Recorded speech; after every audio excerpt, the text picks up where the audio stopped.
레이나는 기이하고 공포스러운 하루가 지나자 완전하고 절대적인 휴식을 취하는 것이 당연하다고 생각했다.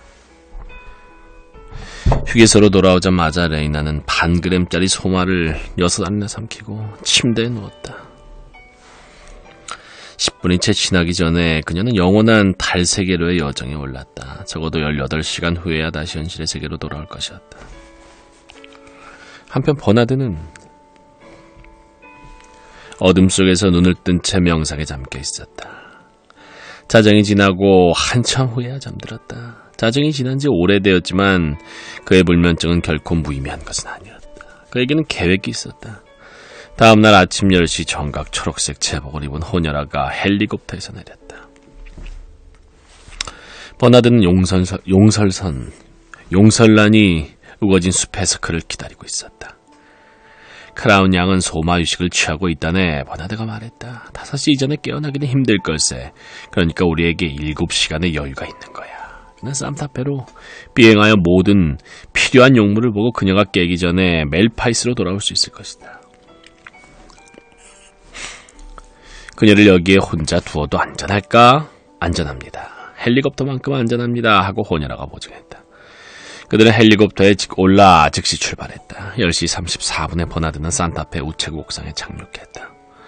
10시 37분에 화이트홀에 있는 세계 총통 사무국과 전화가 통했다. 10시 39분에는 총통의 제4 개인 비서와 통화를 했다. 10시 44분 그 비서는 제1비서에게 이야기를 하고 있었다. 10시 47분 30초 버나드의 귀에 울려온 것은 다름 아닌 무스타파 몬드의 깊고 우렁찬 음성이었다. 각하께서는 이 문제에 대해 충분히 과학적 흥미를 가지실 것이라고 저는 감히 생각했습니다만 버나드는 더듬거리며 말했다. 충분히 과학적 흥미가 있는 문제로군. 두 사람을 런던으로 함께 데려오게. 그 깊은 음성이 말했다. 각하께서도 아시겠습니다만 저에겐 무슨 특별 허가증이 필요할 것입니다. 필요한 명령이 즉시 보호구역 감독관에게 전달될 것세. 즉시 감독관 사무실로 가보게. 마르크스군. 무스타파 몬드가 말했다. 전화가 끊겼다. 버나드는 수화기를 놓고 옥상으로 급히 올라갔다. 감독관 사무실로 가자. 그는 초록색 제복의 간마계급 호녀라에게 말했다. 10시 54분에 버나드는 감독관과 악수하고 있었다. 어서 오시오. 마르크스군. 어서 오시오. 그 요란한 음성에는 존경이 깃들어 있었다. 방금 특별 명령을 받았소. 알고 있습니다. 버나드가 그의 말을 가로챘다. 조금 전에 카카와 통화했습니다. 그의 귀찮다는 듯한 말투는 카카와 매일 통화하는 습관이 있다는 것을 암시하고 있었다. 그는 의자에 앉았다. 될수록 빨리 모든 필요한 조치를 취해주시면 감사하겠습니다. 될수록 빨리. 그는 힘주어 반복했다. 그는 혼자서 즐거움에 들떠 있었다. 11시 3분에 그는 필요한 모든 서를 주머니에 받아 넣었다. 안녕히 계십시오. 그는 엘리베이터 입구까지 전속 나온 감독관에게 너그러운 친절을 베풀듯 말했다. 안녕히 계십시오. 그는 호텔에 돌아와 목욕을 하고 진공 마사지를 하고 전기 면도를 한 다음 오전 뉴스를 듣고 30분간 텔레비전을 본 후 유유히 점심을 먹고서 2시 반에 호녀라와 더불어 멜파이스로 돌아왔다. 존이 휴게소 밖에 서 있었다. 버나드. 그는 소리질러 불렀다. 안에서는 아무 대답이 없었다. 사슴가죽으로 된 신발을 신고 있었기 때문에 발자국조를 내지 않고 계단을 오를 수 있었다. 계단을 올라가서 문을 밀어보았다. 문은 잠겨 있었다. 모두 가버렸구나. 가버렸어. 이제까지 그에게 일어난 일 중에서 가장 비참한 일이었다. 자기들을 보러 오라고 그녀가 제의했었다. 그러고는 가버리다니. 그는 계단에 주저앉아 울었다. 반 시간이 지난 후에야 비로소 창문 속을 들여다봐야겠다는 생각을 떠올렸다. 제일 먼저 눈에 띈 것은 뚜껑 위에 LC라는 이니셜이 들어있는 초록색 여행용 가방이었다. 기쁨이 불꽃처럼 그의 내부에서 피어올랐다. 그는 돌을 집어들었다. 깨어진 유리 조각이 바닥에서 금속성을 발했다. 잠시 후 그는 안으로 들어갔다. 그는 초록색 여행용 가방을 열었다. 그러자 삽시간에 퍼져나온 레니나의 향수를 맡아 그의 폐부는 그녀의 본질로 가득 채워졌다. 그의 심장은 요란하게 뛰었다. 그 순간 그는 거의 기절할 것만 같았다. 다시 그는 이 귀중한 가방 위로 몸을 굽혀서 손으로 만져보고 밝은 쪽을 향해 겉을 들어올리면서 자세히 살폈다. 레니나가 여분으로 가져온 처음으로 본 인조 벨벳 바지의 지퍼는 수수께끼 같았다. 그러나 그 수수께끼가 풀리자 이건 희열이었다. 찍찍찍. 지퍼를 올리고 내리는 장난은 황홀했다. 그녀의 초록색 슬리퍼는 그가 이제껏 본 것 중에서 가장 아름다운 것이었다. 그는 또 지퍼 달린 콤비네이션 속옷을 펼쳤다. 얼굴을 붉히면서 급히 그것을 치웠다. 그러나 향수를 뿌린 인조견 수건을 보고서 거기에다 키스하고 자신의 목에다 스카프처럼 둘러보았다. 한 상자를 열어 향기로운 가루가 연기처럼 날림이 엎질러졌다. 그의 손은 분가루 투성이가 되었다. 그는 분가루를 자신의 가슴과 어깨에다 문지르고 피부 위에다 문질렀다. 좋은 냄새였다. 그는 눈을 감았다. 그는 분가루가 묻은 팔로 볼을 문질렀다. 보드러운 피부가 그의 볼을 건드리는 감촉, 콧구멍을 자극하는 향기로운 분 냄새, 그녀가 바로 곁에 있는 것 같았다. 레니나, 그는 속삭였다. 레니나, 어떤 소리를 들은 것 같아서 그는 깜짝 놀랐다. 무슨 죄책감 같은 것을 느끼고 몸을 돌렸다. 그는 훔쳤던 것을 가방 속에 구겨놓고 뚜껑을 닫았다. 그러고는 귀를 곤두세우며 살폈다. 인간의 모습도 보이지 않았고 아무런 소리도 들리지 않았다. 그러나 분명히 그는 인기척을 느꼈던 것이다. 신음과 같은 소리, 아니면 판자가 삐걱삐걱거리는 소리를 들은 것 같았다. 그는 살금살금 문으로 가서 조심스럽게 열었다. 그러자 텅 빈 계단이 시야에 들어왔다. 그 계단의 반대쪽에 또 다른 문이 하나 있었는데 빠끔히 열려 있었다. 그는 그리로 접근하여 문을 밀고 슬쩍 엿보았다. 그곳의 낮은 침대 위에는 이불을 걷어젖힌 채 지퍼가 달린 핑크빛 파자마를 입은 레이나가 깊이 잠들어 있었다.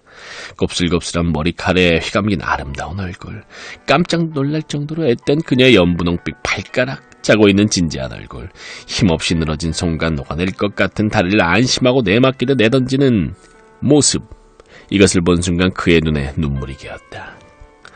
필요 없는 일이었지만 무척 조심하면서 권총을 쏘지 않는 한 레이나는 예정 시간까지 소마 휴식이라는 도지로부터 깨어날 수 없었는데 그는 그 방으로 들어가 침대 옆바닥에 무릎을 꿇었다. 그는 뚫어지게 응시하며 양손을 모았다.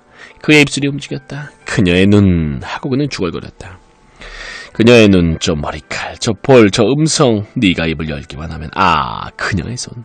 그것에 비하면 어떤 흰 것도 자신을 꾸짖는 검은 먹물. 저 손에 부드럽게 잡히면 백조의 가슴털도 거칠게 느껴질 것을 트로일러스와 크레시다 1막 1장 중에서. 파리 한 마리가 그녀의 주위를 맴돌며 붕붕거렸다. 그는 솔저 그것을 쫓았다. 파리들 하고 그는 기억을 더듬었다. 사랑스러운 줄리엣의 경이로운 흰손에 앉아 청아하고 순수한 처녀의 정숙으로 인해 위아래 입술이 부딪히기만 해도 죄로 여기듯 얼굴을 붉히며 수줍어하는 그 입술로부터 영원한 축복을 움켜쥐고 도주할 수 있는 파리여. 로미오와 줄리의 3막 3장 중에서 아주 서서히 수줍으면서 어쩌면 위험할 수도 있는 새를 어루만지기 위해 손을 내미는 인간의 주저하는 몸짓으로 그는 손을 내밀었다. 그 손은 보드라운 그녀의 손가락과 달락말락한 위치에서 팔을 떨며 허공에 걸려 있었다.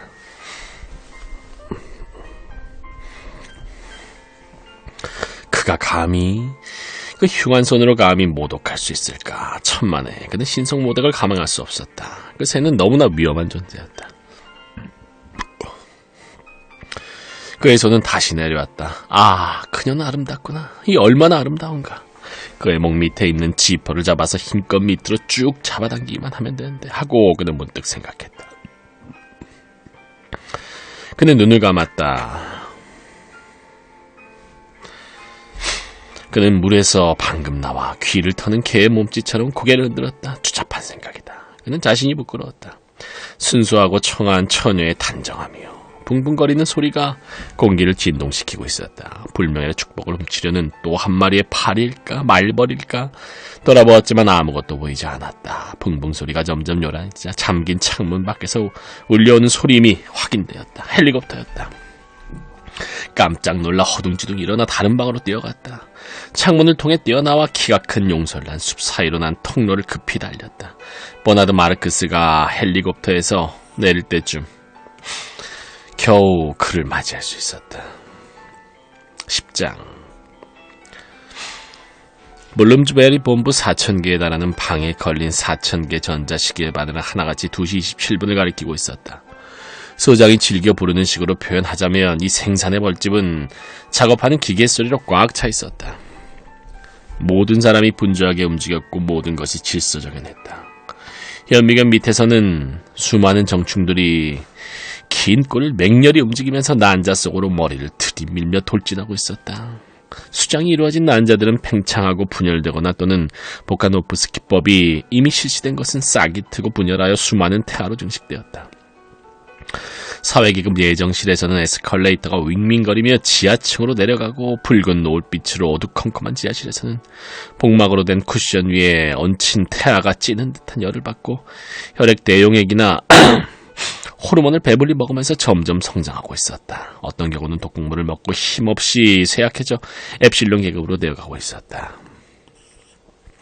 희미하게 윙윙거리는 소리와 덜그럭거리는 소리를 내며 움직이는 선반은 몇 주 동안 발달 단계의 유구한 시간 속을 살면서 기어가서 최후에는 배양실에 도달하고 거기서는 새로운 병으로부터 출생하는 영아들이 공포와 경의의 첫 울음을 터뜨리고 있었다. 지하 2층에서는 발전기가 윙윙하는 소리를 냈고 엘리베이터가 급히 오르내리고 있었다.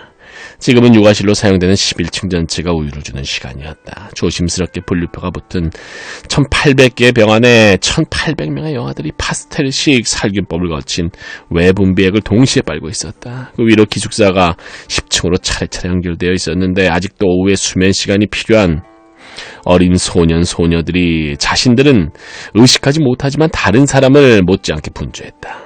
다시 말해서 그들은 위생이나 사교성, 계급의식이나 초보적인 어린이의 연애 생활에 대해 수면식 교육을 무의식적으로 받고 있었다. 그 위층에는 다시 유의실이 있었는데 그곳에서는 비가 왔기 때문에 900명에 달하는 좀 나이가 든 아이들이 벽돌이나 진흙으로 모형을 만들기도 하고 지퍼찾기라든가 성적인 유일하면서 놀고 있었다. 붕붕 윙윙. 이 벌집은 분주하고 즐겁게 돌아가고 있었다. 시험관을 들여다보며 일하는 젊은 여성들이 노래를 부르는 노래는 경쾌했다. 계급 예정 개원들은 일하면서 휘파람을 불었고 부하실에서는 빈병 위에서 멋진 농담이 오갔다. 그러나 헨리 포스터와 더불어 수종실로 들어오는 소장의 얼굴은 침울하고 장작 토막처럼 굳어 있었다. 공공의 번복이야, 그가 말했다. 이 방에 들어오면 그것을 직감하거든. 다른 어느 부서보다 상층급에 속한 근로자가 많기 때문이지. 나는 그 사람더러 2시 반에 이곳에서 만나자고 일러두었네. 그 사람은 자기가 맡은 일은 잘하고 있지 않습니까? 헨리는 위선적인 관용을 가장하며 한마디 던졌다. 위선적인 관용. 알고 있어. 그렇기 때문에 더 엄하게 다룰 필요가 있는 거야. 그의 지적 탁월성은 그것에 합당한 도덕적 책임을 수반해야 되는 거야. 사람의 재능이 뛰어나면 뛰어날수록 곁길로 이탈할 가능성도 커지는 법이야. 많은 사람이 타락하는 것보다는 한 사람이 희생하는 것이 더 나은 법이야. 포스터군. 이 일을 냉정하게 생각해보면 그 어떤 에게도 이단적인 행위보다 더 가증스럽지 못하다는 것을 깨닫게 될 것세. 살인 행위는 다만 개인을 말살시킬 뿐이야. 하지만 따지고 보면 개인이란 무엇이지? 그는 의기양양한 몸짓으로 현미경 실험관 부하기의 대열을 가리켰다. 우리는 식은 죽 먹듯 새로운 개인을 만들어낼 수 있단 말일세. 우리가 원하면 얼마든지 만들 수 있어. 이단적 행위는 단순한 한 개인의 생명 이상의 것을 위협하거든. 다시 말해서 그것은 사회 자체에 타격을 주는 것이지. 바로 사회 자체에게 하고 그는 반복했다. 아, 그가 저기 오는군. 버나드는 그 방으로 들어와 수정개원의 대열 사이로 해서 그들에게로 돌아왔다. 의기양양한 자신감을 나타내고 있었지만 내심 불안을 감추지 못하고 있었다. 소장님, 안녕하십니까? 하고 말하는 그의 목소리는 터무니없을 정도로 컸다. 그러나 이래서는 안 되지 하고 자신을 타올려서 이야기하실 것이 있으니까 이곳으로 오라고 하셔서 왔습니다. 하고 말할 때 그 목소리는 우스꽝스럽도록 부드러웠다. 생쥐가 찍찍하는 소리였다. 바로 맞았네. 소장은 불길하게 말을 꺼냈다.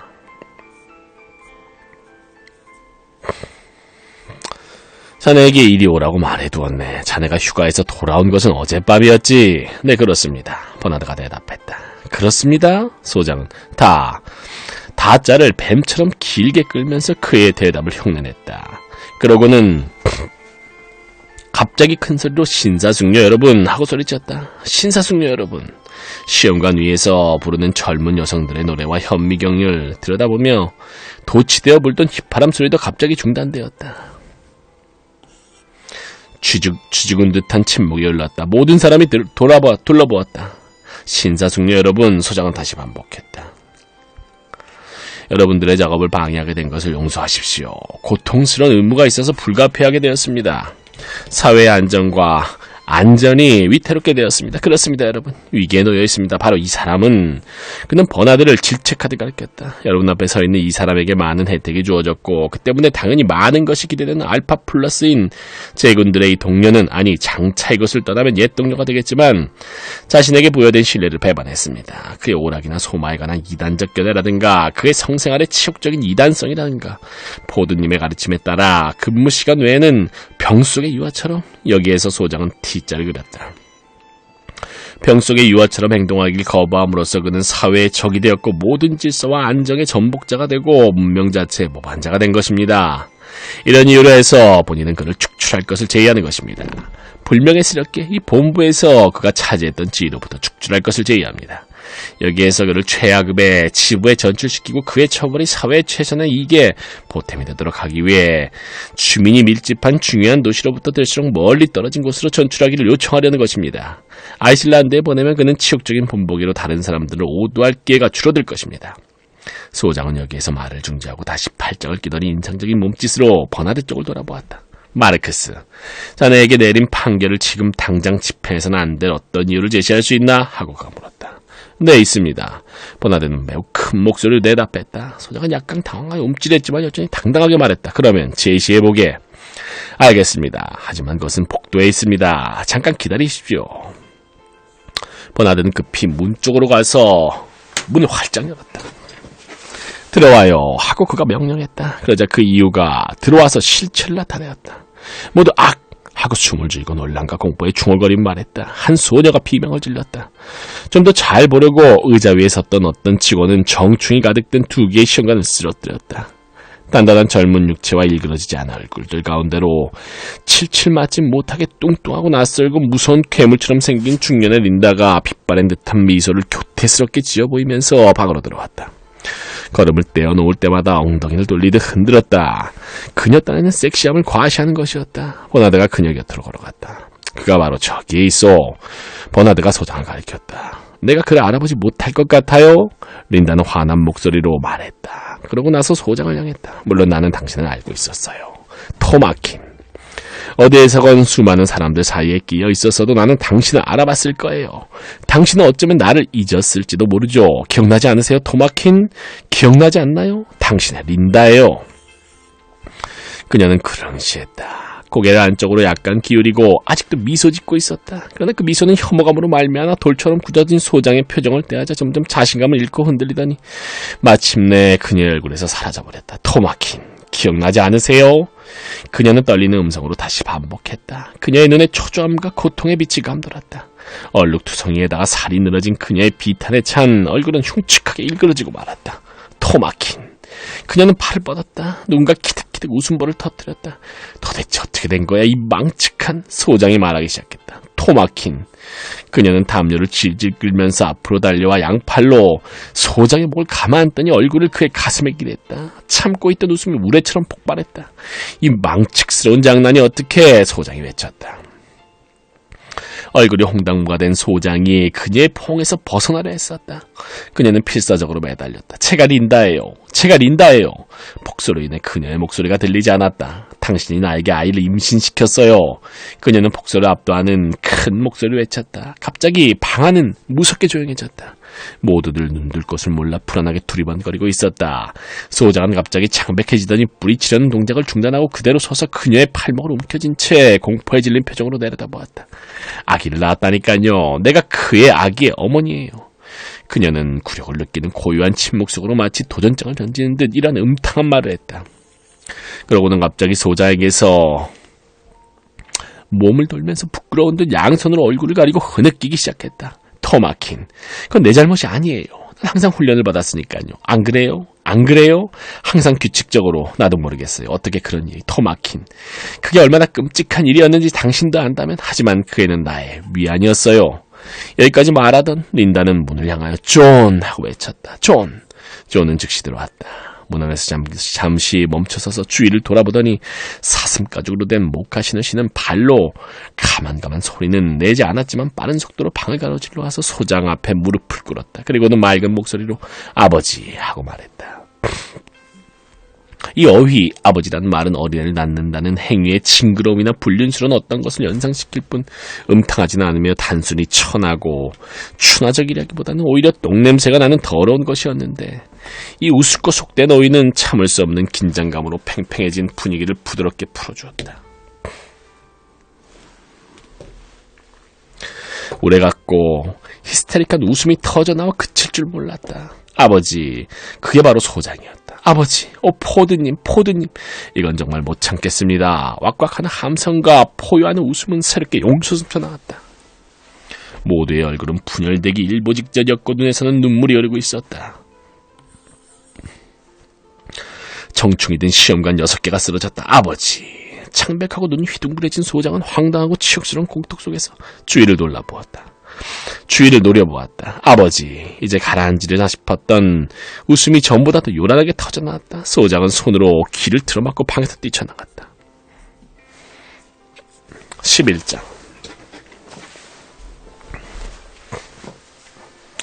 수정실에서 이러한 사건이 있고 나자 런던의 상류계급은 온통이 젊은 친구 소장 앞에 무릎을 꿇고 아버지라고 부른 이 재미있는 친구를 보고 싶어 야단법석이었다.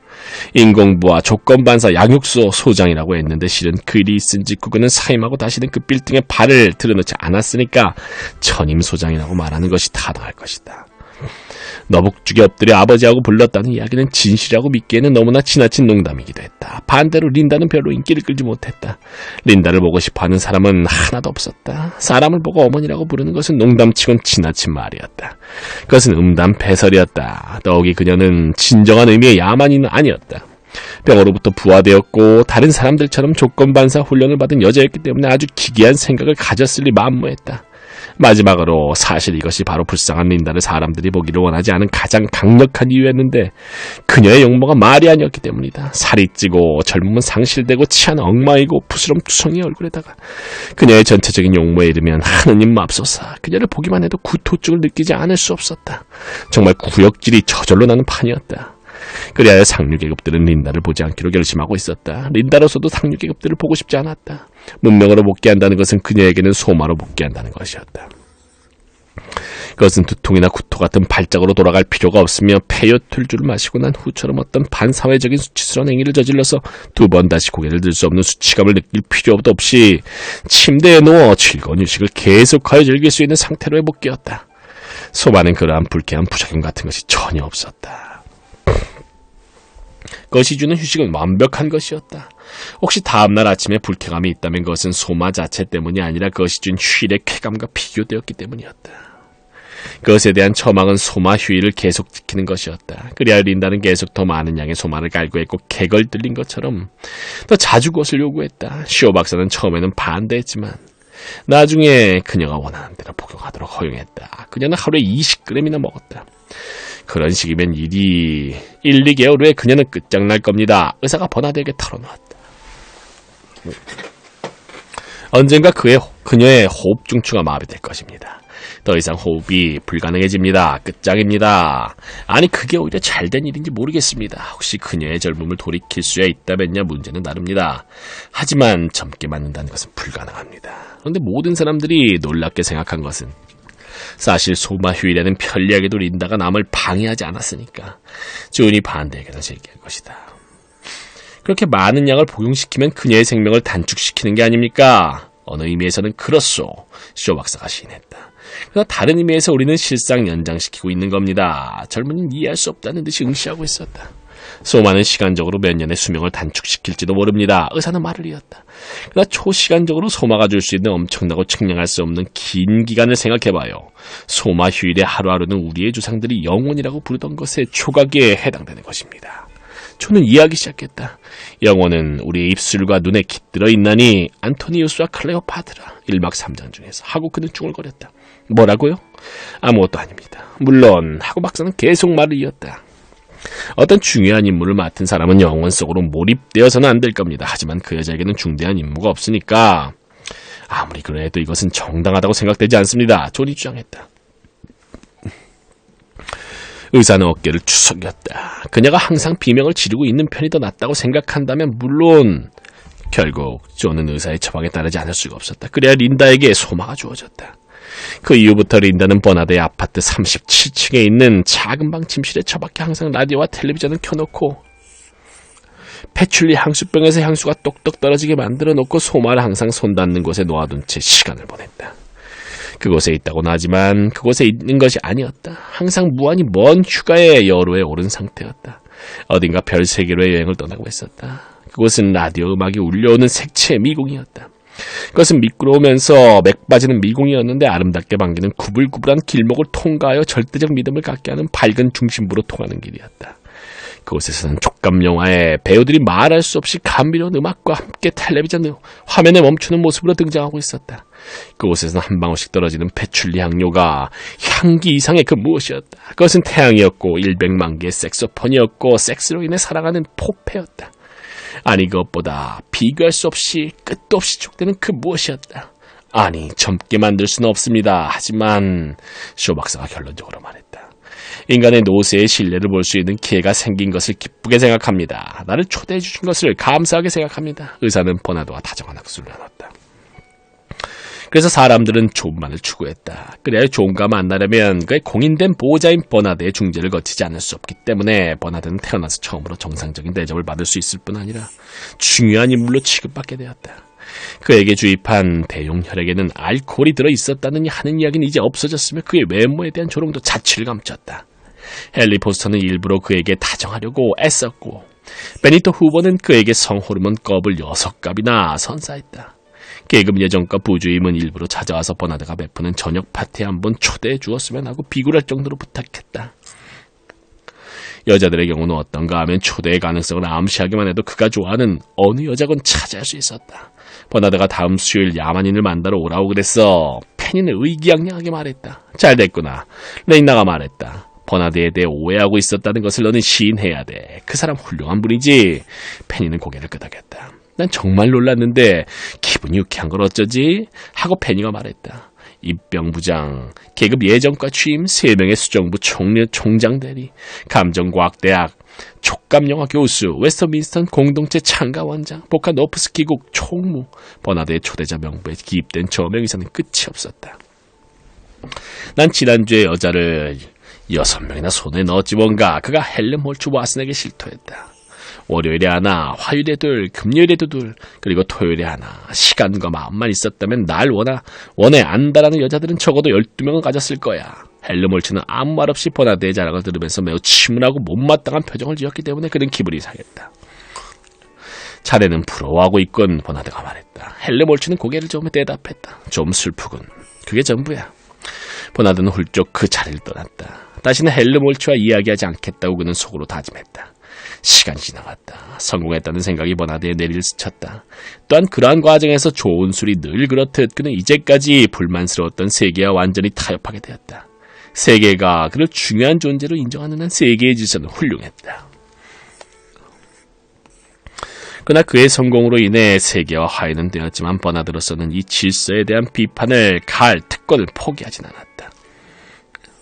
다시 말해 비판하는 행위는 자신이 중요한 인물이라는 의식을 고조시켰고 자신이 대단한 인물이라는 감정을 증폭시켰기 때문이다. 더욱이 자신이 비판해야 할 대상이 있다는 것은 그의 순수한 신념이었다. 동시에 성공으로 인해 그가 원하는 모든 여자를 손에 넣기를 진심으로 원했다. 심지어 야만인 때문에 그에게 정중한 사람들 앞에서 그는 심한 이단적 발언을 서슴지 않았다. 그들은 그의 말을 예의 바르게 경청했다. 그러나 그들은 돌아서는 순간 고개를 살레살레 흔들었다. 저 사람은 결국 큰 코 다치고 말 거야 하고 그들은 말했다. 결국 끝이 좋지 않도록 하는 일에 자신들도 몸소 기여할 것이므로 더더욱 자신있게 그의 불행한 종말을 예언했다. 그를 2번 성공시킬 야만인 또 하나를 발견하진 못하겠지 하고 그들은 말했다. 그러나 현재로서는 제1의 야만인밖에 없었다. 그래서 그들은 예의를 지켰다. 그런데 그들이 예의 바르게 나올수록 버나드는 확실히 거물이 된 기분이었다. 거대해진 것과 동시에 우쭐한 기분에 점점 공기처럼 가벼워지는 것 같았다. 공기보다 더 가벼운 것이야 하고 버나드는 위쪽을 가리키며 말했다. 그들 머리 위로는 까마득히 높은 하늘에 진주처럼 기상돼 계류기구가 떠서 햇빛을 받아 장밋빛으로 빛나고 있었다.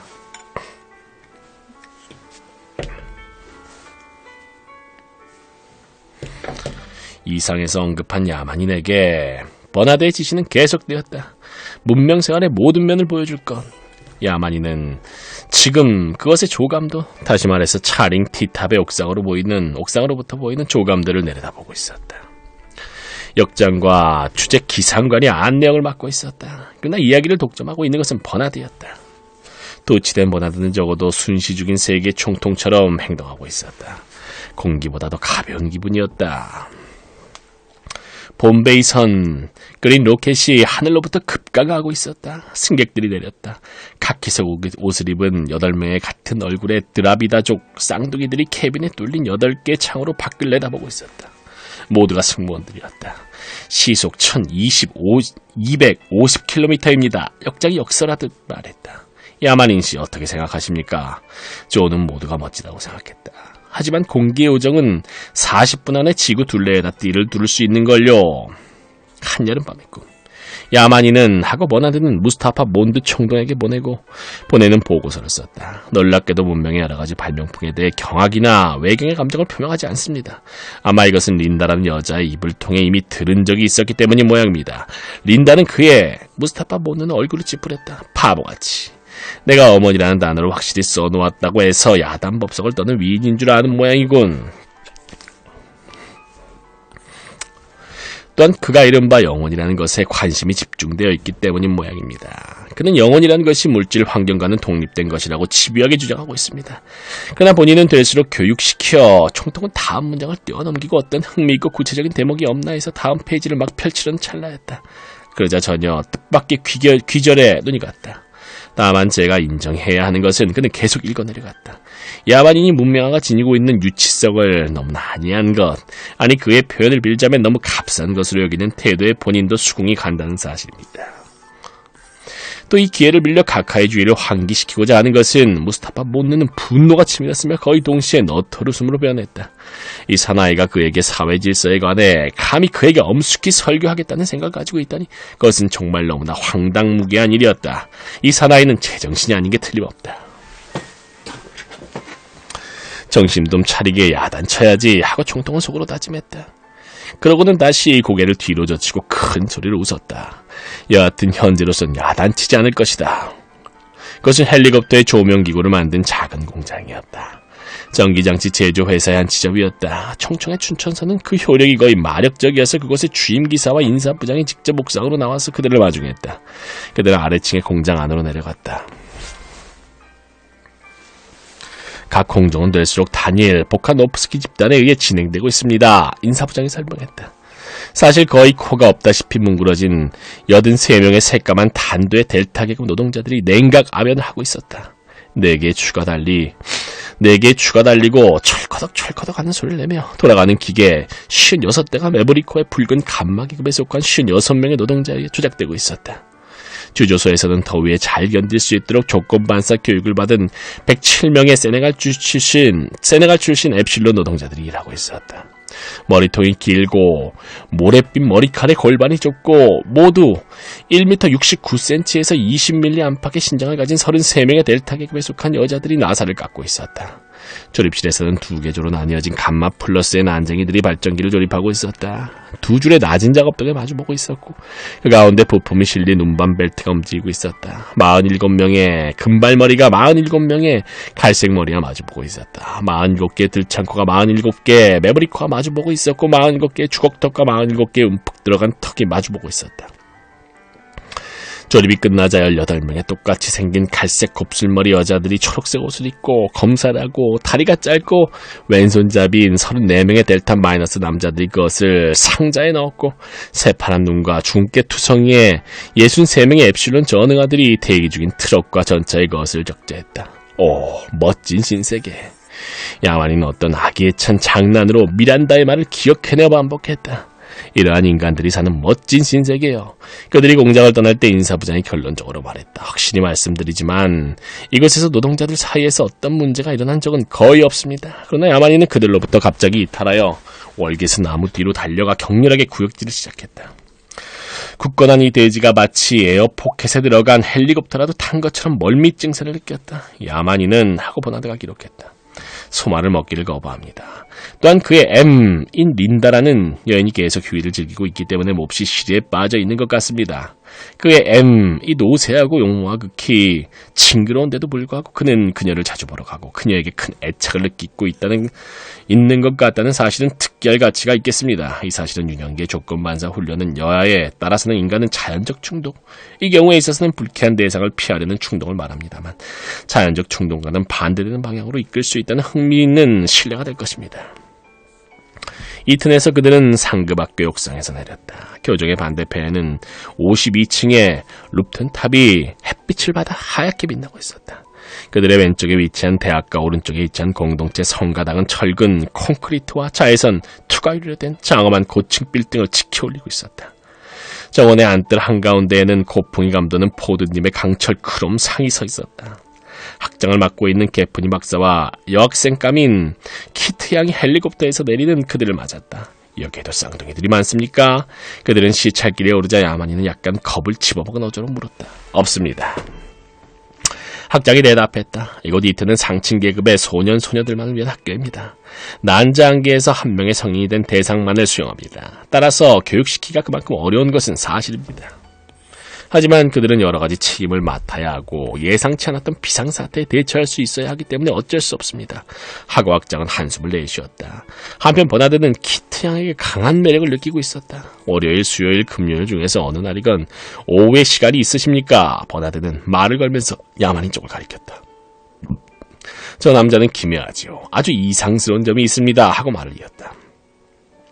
키트 양은 미소를 지었다. 미소 짓는 모습은 더욱 매력 있다고 버나드는 생각했다. 그녀는 그에게 감사하다고 말하고 그가 베푸는 파티에 기꺼이 가고 싶다고 말했다. 학장이 문을 하나 열었다. 그 알파 더블 플러스들이 공부하는 방을 5분간 시찰하는 동안 조는 약간 당황했다. 초급 상대성 이론이라는 것이 무엇입니까? 그가 버나드에게 속삭였다. 버나드는 설명하려고 노력하다가 차라리 다른 교실로 가는 것이 더 좋다는 생각이 들어 그렇게 하자고 제의했다. 베타 마이너스 계급을 가르치는 지리교실로 가는 복도가 있었는데 어떤 문 뒤로는 낭낭한 소프라노 소리가 들려왔다. 하나 둘 셋 넷 그러다가 곧 이어서 그대로 계속 하고 큰 목소리는 피곤한 듯 말했다.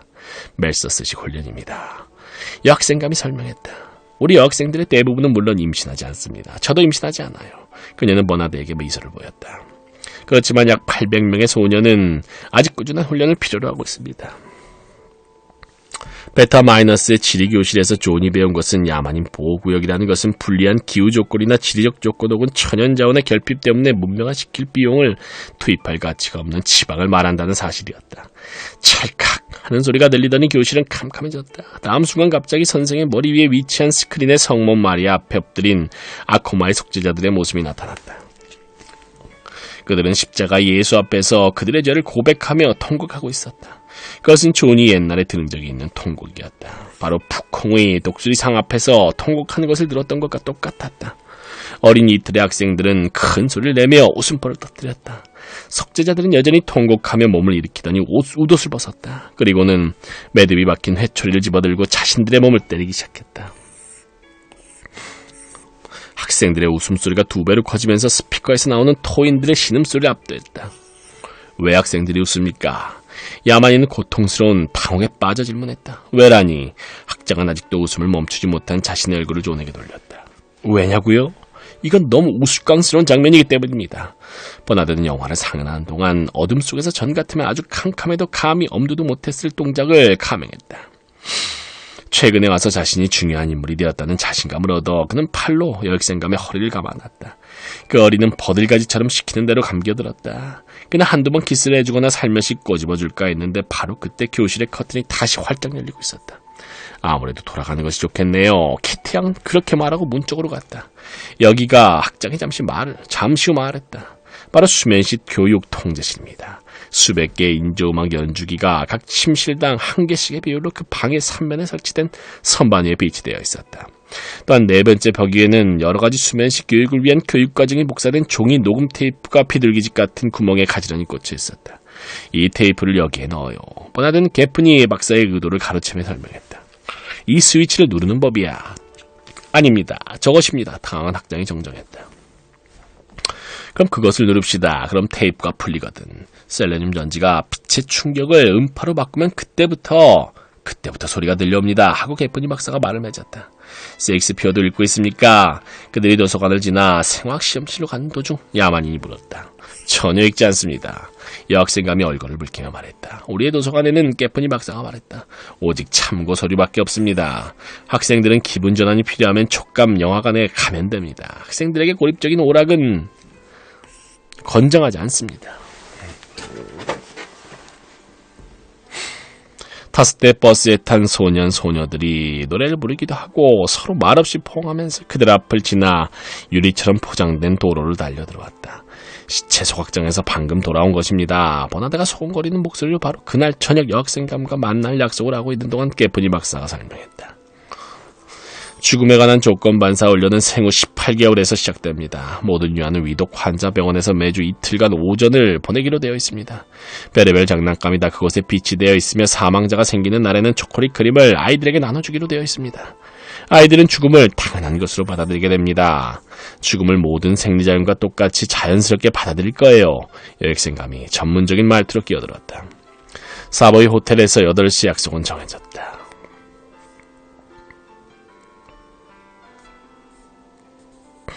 런던으로 돌아가는 도중 그들은 브랜포드에 있는 텔레비전 회사의 공장을 방문했다. 내가 전화를 걸고 올 동안 기다려주겠지, 버나드가 말했다. 야만인은 기다리며 주위를 바라보았다.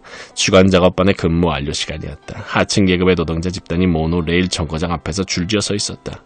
7,800명의 감마, 델타, 엡실론 남녀 노동자들이 늘어서 있었지만 얼굴과 키는 12가지 종류밖에 없었다.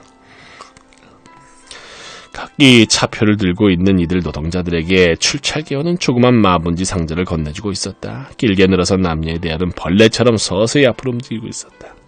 저 속에 무엇이 들어있습니까? 베니스의 상이 생각나서 저 상자 속에 말입니다. 하고 야만인은 방금 돌아온 버나드에게 물었다. 오늘 먹을 소만을 배급하는 거야. 버나드는 약간 불명확하게 말했다. 사실 그는 지금 베니토 후보가 준 껌을 씹고 있었기 때문이었다. 하루의 일과가 끝나면 반 그램짜리 4알을 먹기로 되어 있어. 토요일에는 6알을 배급해. 그는 존의 팔을 다정스럽게 잡고 헬리콥터로 함께 돌아왔다. 레이나가 노래하며 탈의실로 돌아왔다. 아주 기분이 좋은 모양이구나. 페니가 말했다. 좋고 말고. 그녀가 대답했다. 찍, 지퍼를 내리는 소리. 반 시간 전에 버나드가 전화했어. 찍, 찍. 그녀는 팬티를 벗었다. 예기치 않았던 일이 생겼다는군. 찍. 오늘 저녁에 야만인을 데리고 촉감 영화관에 가주지 않겠느냐는 부탁이야. 그래서 나는 지금 서둘러야 해. 그녀는 급히 욕탕으로 들어갔다. 저엔 팔자도 좋군. 레이나의 뒷모습을 보면서 페니는 속으로 중얼거렸다. 그렇다고 그녀의 이러한 말 속에 질투가 섞인 것은 아니었다. 선량한 페니는 단순히 사실을 토로했을 뿐이다. 레이나는 운이 좋았다. 버나드와 함께 야만인에게서 비롯한 명성의 많은 부분을 공유해서 운이 좋았고 이전에는 보잘것없는 몸이었지만 인기절적이라는 빛나는 순간을 누릴 수 있었으므로 행운하였다. YWFA 여성 포드 청년회. YWFA의 간사도 그녀에게 체험한 경험담을 들려달라고 부탁하지 않았던가. 아프로디테움 클럽 연례 만찬회에도 초대되지 않았던가. 그녀는 이미 필리턴 뉴스에 출연하여 지구상의 수많은 관객 앞에 시각적 내지 촉각적으로 등장하지 않았던가. 저명 인사들이 그녀에게 보내는 존경 역시 이것에 뒤지지 않는 것이어서 그녀를 우쭐하게 하는 것이었다. 세계 총통의 제2비서관은 그녀를 만찬과 조찬에 초대했다. 어느 주말을 포드 최고 재판소장과 함께 지냈고 어떤 주말은 캔터베리 공동체 성가당 대주교와 함께 보냈다. 내외 분비물 회사 총재로부터는 계속 전화가 걸려왔다. 유럽은행 부총재와는 드발, 프랑스 북서부 피서지인 드발에 갔다 온 적이 있었다. 물론 신나는 일이야. 하지만 어떻게 보면 그녀는 페니에게 고백했었다. 거짓된 책량을 써서 무엇인가를 거저 얻고 있는 기분이 들어. 그들은 모두가 알고 싶어하는 첫 번째 사실은 야만인과 육체관계가 어떠한 것이었냐 하는 것이야. 그래서 나는 모른다고 말할 수밖에 없었어. 그녀는 고개를 내저었다. 모두들 내 말을 믿지 않더군. 하지만 그게 사실인 걸 어떡해. 사실이 아니라면 차라리 좋겠어. 그녀는 슬프다는 듯이 말하며 한숨을 내쉬었다. 그 남자 정말 잘생겼다고 생각되지 않아? 하지만 그 사람은 너를 좋아하고 있는 걸. 그렇지, 페니가 물었다. 그가 나를 좋아하는구나 하는 생각이 들 때도 있지만 때로는 그렇지 않다는 생각이 들어. 그 사람은 나를 피하기 위해 항상 최선을 다한다니까. 내가 들어가면 그는 그냥 방을 나가버리거든. 나를 건드려 보려고도 하지 않아. 심지어 쳐다보지도 않으려고 해. 그러다가 내가 갑자기 뒤돌아서면 그가 나를 응시하는 모습을 보게 된다니까. 저 남자들이 너를 좋아하고 있을 때 어떤 표정을 짓는지 너도 알지? 사실 그 정도는 페니도 느끼고 있었다. 난 그걸 모르겠어. 레이나가 말했다. 그녀는 그것을 알 수 없었다. 그녀는 당하고 있을 뿐 아니라 약간 화도 났다. 페니, 그러는 것도 내가 그 남자를 좋아하기 때문이야. 갈수록 그가 더 좋아졌다. 이제 좋은 기회가 왔다고 레이나는 생각했다. 목욕을 하고 나서 그녀는 몸에 향수를 뿌렸다. 톡톡톡 하는 소리를 내며 이건 절호의 기회였다. 그녀의 들뜬 기분은 노래로 넘쳐나왔다. 진절이 나도록 포용하세요. 기절할 때까지 키스해줘요. 그대여 턱깃털처럼 부드럽게 포용하세요. 사랑은 소마처럼 좋은 것. 방향 오르간이 참신하고 유쾌한 식물성 카프리치오를 연주하고 있었다. 백리향과 라벤더, 로즈메리, 바질, 도금냥, 더위지기 등의 잔물결 치는 급속 연주화음, 방향건에 의한 대담한 초바꿈에 연속되고 곧 용연향으로 변주된다.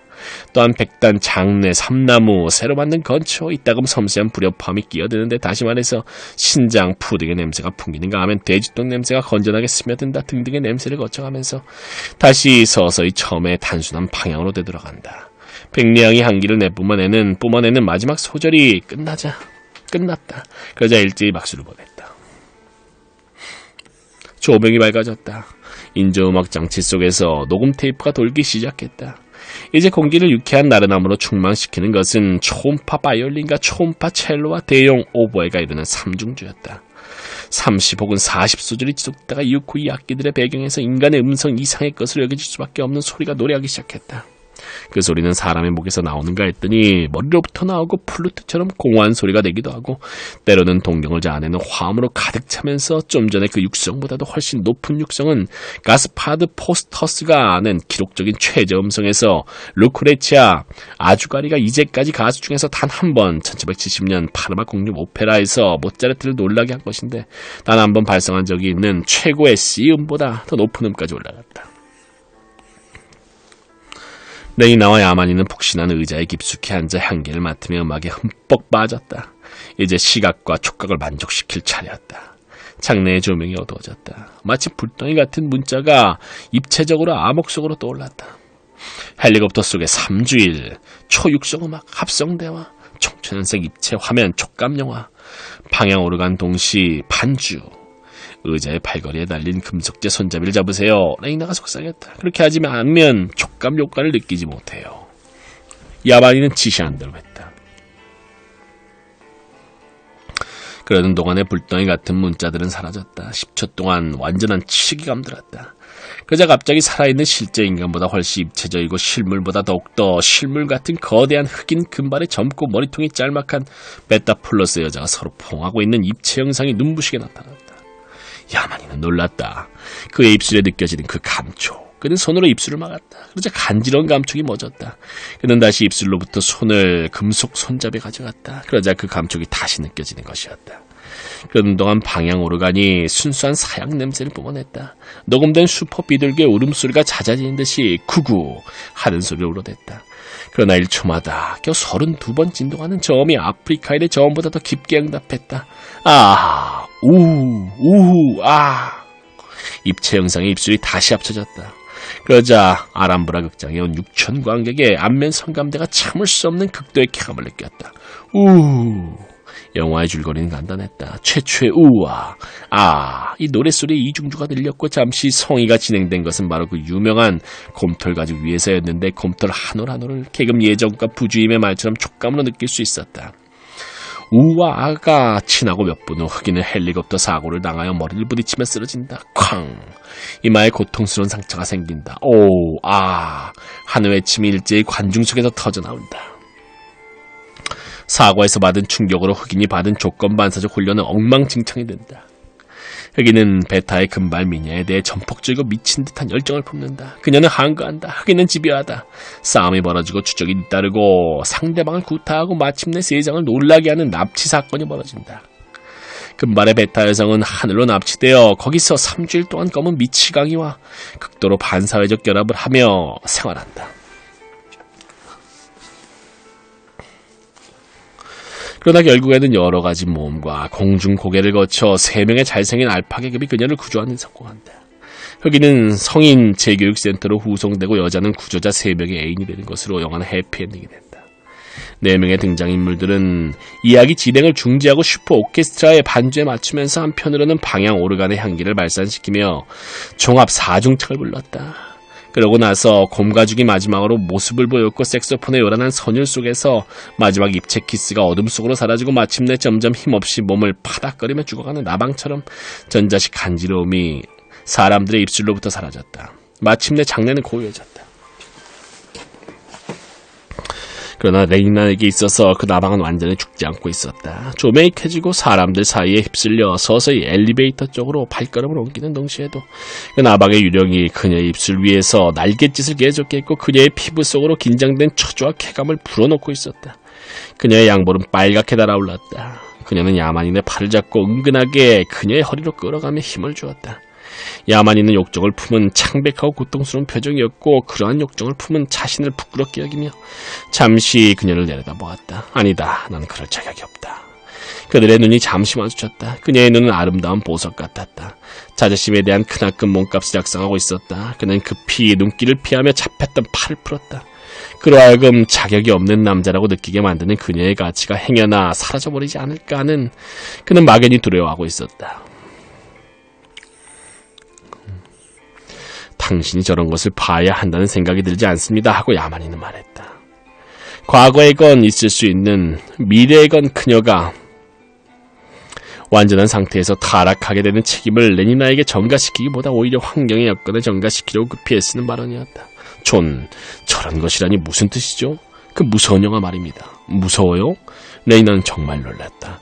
난 그게 재미있던데요. 그것은 저속합니다. 그는 화가 난 듯 말했다. 아주 천합니다. 그녀는 고개를 저었다. 당신의 말뜻을 모르겠군요. 이 남자는 어째서 이렇게 이상할까? 그는 왜 일부러 일을 망치는 것일까?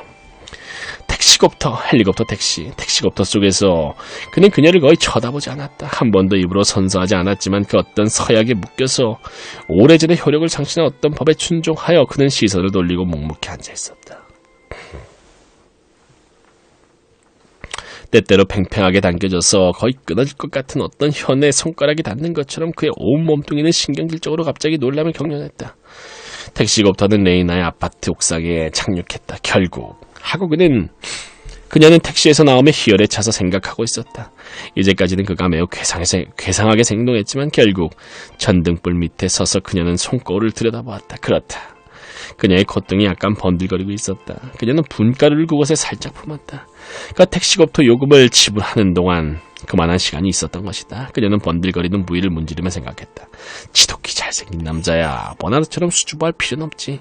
하지만 다른 남자 같으면 벌써 옛날에 해버렸을 텐데. 이젠 기어코 작은 성골 속에 자리한 얼굴의 부분이 갑자기 그녀를 향해 미소를 보냈다. 안녕히 주무십시오. 그녀의 뒤에서 목이 눌린 듯한 목소리가 말하였다. 레니나는 급히 돌아섰다. 그는 택시 문 안에 서 있었다. 그녀를 응시하고 있었다. 그녀가 분을 바르는 동안 내내 기다리며 쳐다보고 있었음에 틀림없었다. 기다렸다면 무엇 때문이었을까? 아니면 주저하고 있었을 것이다. 결심하려고 했으면서 내내 생각에 잠겨서 있었을 것이다. 그가 무슨 괴상한 생각을 하고 있었는지 레이나는 상상할 수 없었다. 레이나 안녕히 주무십시오. 그가 반복했다. 그러고는 야릿하게 인상을 찡그리며 미소를 보이려고 했었다. 하지만 존, 나는 당신이 안 그래요? 존은 택시의 문을 닫고 몸을 앞으로 굽히면서 운전사에게 무엇인가 이야기하고 있었다. 헬리콥터는 하늘로 손살같이 올라갔다. 바닥에 난 창문으로 내려다보았을 때 파란 등불 속에서 위로 향한 창백한 레이나의 얼굴이 존의 시야에 들어왔다. 입이 열려 있었고 그를 향해 부르고 있었다. 그녀의 축소된 모습은 금세 그의 시야에서 사라졌고 작아지고 있는 사각의 옥상도 어둠 속으로 빨려들고 있는 것 같았다. 5분 후 존은 자기 방으로 돌아왔다. 그는 은밀히 숨겨놓았던 쥐가 뜯어먹은 그의 책을 꺼내어 경건하고 조심스레 얼룩지고 구겨진 페이지를 넘기며 오셀로를 읽기 시작했다. 그의 기억으로는 오셀로는 헬리콥터 속에서의 3주일에 나오는 흑인 주인공 같았다. 레이나는 눈물을 닦으며 옥상을 가로질러 엘리베이터로 갔다. 27층으로 내려오는 도중 그녀는 소마약병을 꺼냈다. 1g으로는 부족하다고 그녀는 결론을 내렸다. 그녀의 고통은 1g의 고통을 초과했던 것이다. 그렇다고 2g을 먹으면 내일 아침 제 시간에 일어나지 못할 위험이 따를 것 같았다. 그녀는 중간으로 결정했다. 그래야 오목하게 오므린 왼손바닥 위에다 반 g짜리 세알을 떨어뜨렸다.